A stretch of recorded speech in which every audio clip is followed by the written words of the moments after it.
फिलहाल हमारे साथ ऋचा प्रियदर्शनी जी हैं, जिनको 393वां रैंक आया है और उनके परिवार में काफ़ी खुशी का माहौल है और इन्होंने काफ़ी मेहनत से, काफ़ी संघर्ष करते हुए इस मुकाम को पाया है।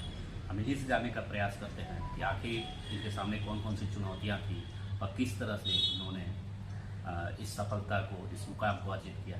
जी ऋचा जी, आपको बहुत बहुत धन्यवाद। थैंक यू आपने एक मुकाम हासिल किया है। किस तरह की चुनौतियाँ थी सामने और कैसे आपने पढ़ाई किया?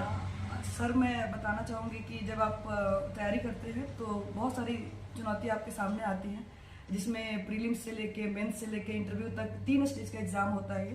तो तीनों स्टेज के अपने अलग अलग डिमांड हैं, उन डिमांड को मीट करना पड़ता है, तो उनकी स्ट्रैटेजी बनानी पड़ती है, उसके हिसाब से तैयारी करना पड़ता है। और उसके साथ साथ एक लड़की होने के नाते आपके ऊपर सामाजिक दबाव भी होता है, शादी का भी दबाव होता है। तो सामाजिक और फाइनेंशियल बहुत सारी चीज़ों से आपको गुजरना पड़ता है तैयारी के दौरान। तो मैं भी सारी चीज़ों से गुजरी हूँ, मैं कुछ यूनिक नहीं हूँ, मैं सेम चीज़ों से गुजरी हूँ और ये सब कुछ मेरे साथ हुआ है। बट मेरे परिवार का मेरे ऊपर भरोसा था और वही भरोसा आखिरी में रिजल्ट में परिवर्तित हुआ है। तैयारियाँ आपने कैसे की? सर, इनिशियल में मैं गाइडेंस के लिए कोचिंग ली थी, लेकिन मोस्ट ऑफ द तैयारी मेरा सेल्फ स्टडी के थ्रू ही रहा। तो सेल्फ स्टडी के थ्रू ही मैंने अपनी सारी प्रिपरेशन करी थी। इसके साथ साथ मैं यूपीएससी का भी तैयारी करती हूँ, तो वो भी, उसके लिए भी मैं प्रयास कर रही थी और इसको मैंने एज ऑप्शन एग्जामिनेशन के तौर पे लिया था कि एज ऑप्शन मैं यूपीएससी देती हूँ और भगवान की कृपा से और परिवार के आशीर्वाद से आज मैं यहाँ बैठी हूँ। तो तैयारी का मेरा यही प्रोसेस रहा सर। जनरली मैंने सेल्फ स्टडी पे ही फोकस किया इसका और मेरा आगे प्रयास जो है वो यूपीएससी के लिए ही रहेगा और मेरे पापा का भी सपना है कि मैं यूपीएससी निकालूं, तो इसके लिए मैं आगे पूरा प्रयास करूंगी कि मैं यूपीएससी की तरफ ही आगे बढ़ूं। आपका फर्स्ट अटेम्प्ट था ये? जी नहीं, ये मेरा सेकेंड अटेम्प्ट था। मेरा यूपीएससी में सेकेंड अटेम्प्ट था। आपके दादाजी स्वतंत्रता सेनानी रहे हैं जी।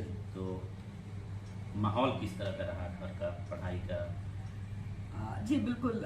मेरे घर में मैं अपने परिवार वालों का धन्यवाद व्यक्त करना चाहूँगी कि मेरे घर में सर लड़का और लड़की में कोई अंतर शुरू से ही नहीं किया गया। ये बात कहने में मुझे कोई परहेज नहीं होगा कि शायद मैं अपने भाइयों से कहीं ज़्यादा पढ़ी हूँ और मेरे मम्मी पापा ने भाइयों से भी ज़्यादा मेरे ऊपर भरोसा दिखाया है और मेरी बहन भी है, वो भी तैयारी कर रही है। तो मेरे घर में लड़की और लड़के को बराबर का दर्जा दिया गया, उस हिसाब से पढ़ाया गया, इसीलिए शायद मैं आज इस मुकाम पर बैठ भी पाई। बेटियों के लिए क्या संदेश है? जी, मेरा संदेश बेटियों के साथ साथ बेटियों के अभिभावकों के लिए भी है। मैं ये कहना चाहूँगी कि हर अभिभावक को अपनी बेटियों पे भरोसा रखना चाहिए। समाज चाहे जितना भी बोले, मुझे भी समाज ने बहुत कुछ बोला है, लेकिन आखिरी तक आप अपने बच्चों पे भरोसा रखिए, क्योंकि ये जंग बहुत बड़ा जंग है, 3 स्टेज की लड़ाई है और आप किसी भी स्टेज पर गलती से भी फेल होते हैं तो वो साइकिल फिर से रिपीट हो जाती है। तो एक लंबी जर्नी है, तो गार्जियन को अपने बच्चों पे भरोसा रखना चाहिए कि हाँ, अगर आपका मेहनत में सच्चाई है तो वो दिन जरूर आएगा। और बच्चियों से मेरा ये कहना है कि आप प्लीज़ मेहनत करिए। आपके गार्जियन अगर आपको पढ़ा रहे हैं तो उनका मान सम्मान, उनका भरोसा आप बनाइए और अपने समाज में एक उदाहरण के रूप में पेश आइए। हमको तो 100% उम्मीद था कि मेरी बच्ची मेरा नाम रोशन करेगी। रह गई बात की, देखिए यह जो परीक्षा है बीपीएससी यूपीएससी का, ये कोई छोटा मोटा परीक्षा है नहीं।